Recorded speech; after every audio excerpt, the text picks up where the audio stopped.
সুষ্ঠু নির্বাচনটা সম্ভব হয়। কেন আমরা এটাতে রাজি হব না?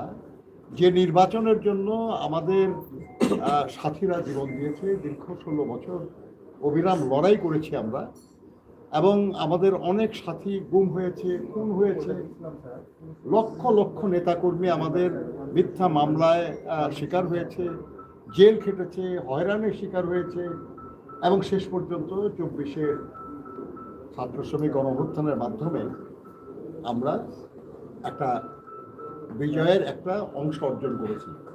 অর্থাৎ আমরা ফ্যাসিলিটির হাত থেকে মুক্ত হয়েছি।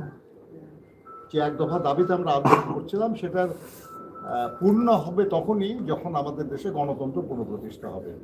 আর গণতন্ত্র পুনঃপ্রতিষ্ঠা তো নির্বাচনের মাধ্যম ছাড়া হয় না। অতএব আমাদের যে দাবিতে আমরা আন্দোলন করছিলাম, সেই দাবিকে সফল করার জন্য অবশ্যই আমরা সহযোগিতা করব।